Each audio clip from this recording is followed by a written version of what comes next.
You done well. Spread your wings. Nothing is impossible, believe. What you mean? If I can do it, you can spread your wings. Do it. Nothing is impossible. If I can do it, you can spread your wings. Blessing off a flow like a river. Blessing off a flow like a river. Blessing off a flow like a river.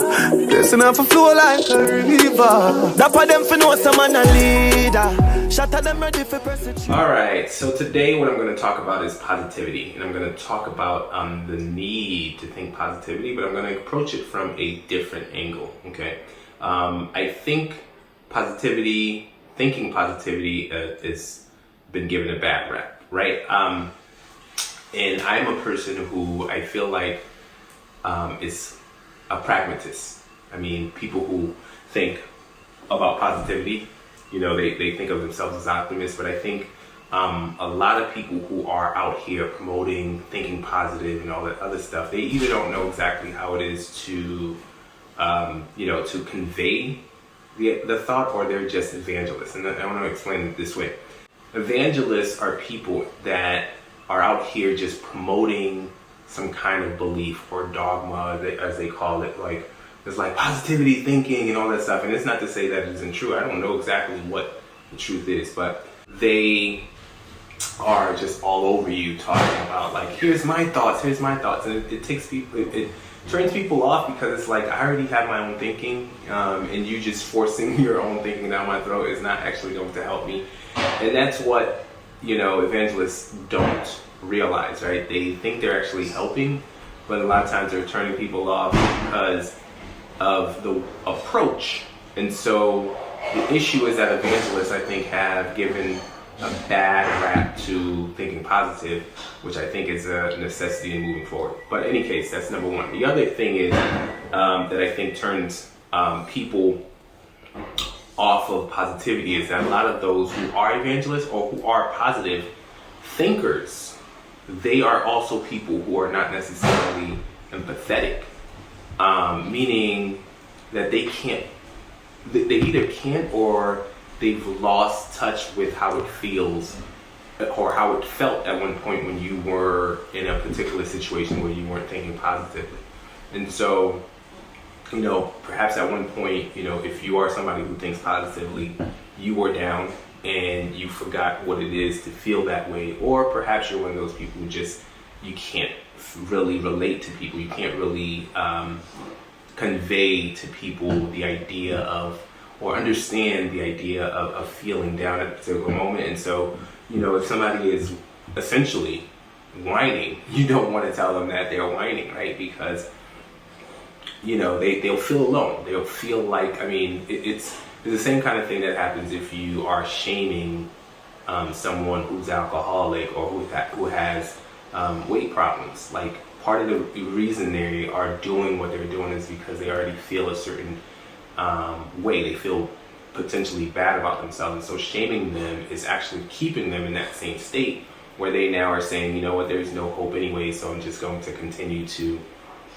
behave in the way that I'm behaving. And so, like, if you feel alone, if you feel like the obstacle is way too big to overcome, you're not necessarily going to take the step. And so that's part of the reason that if you can't be empathetic with someone and say, hey, I can relate, I've been in that position, yeah, what you're feeling is valid. You need that person to understand what they're feeling is valid. And now that valid feeling is there, okay, let's do something about it, is the way you would be able to move somebody out of, some feeling of negativity, as opposed to not being empathetic and just pushing it down their throat. If you don't have the time or the patience to deal with people, and I think that's the other thing, right? It's like, listen, I got all this stuff to do, and this person is coming in here and, whining, complaining about what's happening in life. You don't have the time to coach them through that situation. I get it as well. You probably want to give them advice to go talk to somebody else. But a lot of times what happens is it's like, okay, well, let's just jump over the I understand you part, the validation of that feeling part, to let's just start taking action and moving. And it's not that this is not the actual solution, taking action and moving. It's just that trying to get them over this moat, this this gap here, this piece, jumping it is going to be counterproductive. So that's part of the reason why people, I think, have given positivity a bad rap. But so what I understand and how I'm going to describe positivity is acceptance. And it's acceptance, and it's also understanding that everyone who has lived this earth, there is no one who has gotten onto this earth that has not had to deal with problems, right? It's the manner in which they have dealt with the problems. There is nothing that you're going to be able to do, and I think the author of The Subtle Art of Not Giving a Fuck, which, I think his mindset aligns very well with the way that I think. It's like very practical. It's not woo-woo all up in the sky. I want to have explanations. And, I think a lot of the people who think positively and are woo-woo actually have the right idea. It's just that that's all good and great, but how do you communicate that? How do you convince somebody to believe exactly what it is that you're saying? How does that make practical sense? And so I'm going to describe it as, what he said is that it's about the kind of problems that you solve, right? That you're trying to solve. You can be here, like every single person, whatever stage and level that you are in life, you're solving or you're dealing with problems. There's no way not to have problems. You could be dealing with emotional problems, family problems, job-related problems, business-related problems. It's which problems are you going to focus on? Tony Robbins said something very similar too. It's like, okay, here, at any given point, and this is me paraphrasing, at any given point, there are some things that are going on. It's what you choose to think about what matters and what you do about what matters. And that's every human being. Napoleon, Alexander the Great, all of these people had issues that they were dealing with, and they said, here are the issues that I want to deal with.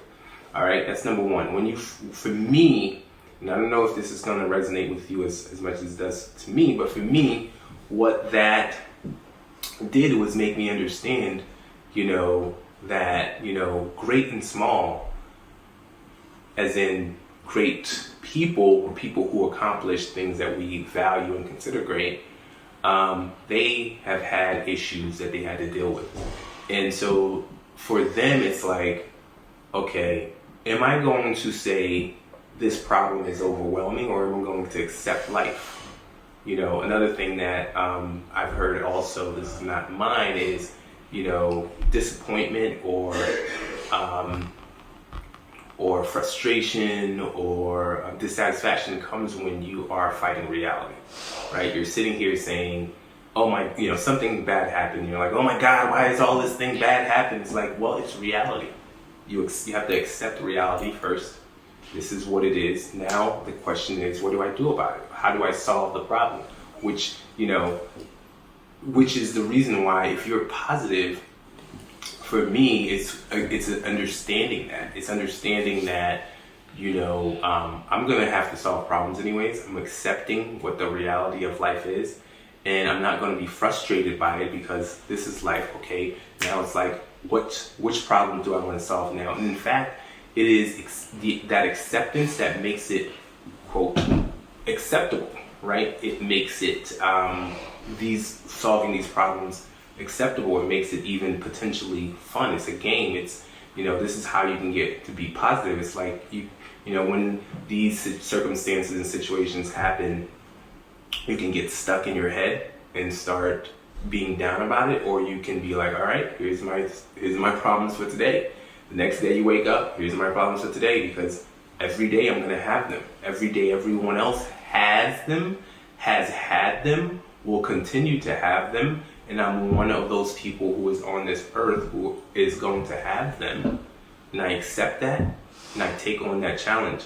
And if you are one of those people, you will be positive, because you'll always be able to see anything that comes up as something for you to solve. I feel like there are multiple, and this is the other reason why, the positivity evangelists get it wrong. There are a lot of people who, by, I guess, conventional wisdom and understanding, would probably not be considered positive thinkers. like they are curmudgeons, like, you know, but they are essentially people who are getting things done. Like, I don't know why this name comes to my mind every time, but like Dick Cheney, somebody who I feel like is a curmudgeon. It's just like you know, the Burns character from The Simpsons. You know, but he is a person who's very well accomplished, and he strikes me as somebody who is like, hey, problems here, I'm gonna go and solve it. And that's not your typical idea of what a positive person is, but I feel like that person's, you know, Dick Cheney is a positive person. Like, he doesn't have to go around trying to evangelize positivity or all this other stuff, but he thinks of life as, you know, I'm able to accomplish things. And so if you are going to be a positive person, you still can have your own personality. You still could approach life the way that is authentic to you. Positivity is about not being down about stuff that happens. It's about accepting it as it happens and pushing through, being okay with your own set of problems. And in fact, if you have a direction you want to go, looking for your own, those sets of problems. If this is where you want to go, there are some problems in that direction, you are actually going to seek out those problems. And that's when you will actually get them accomplished, because, you know, you sought them out and you're not down when they come. You take them on, you solve them, and every time you solve them, it's the next level of the game. All right? So, be positive.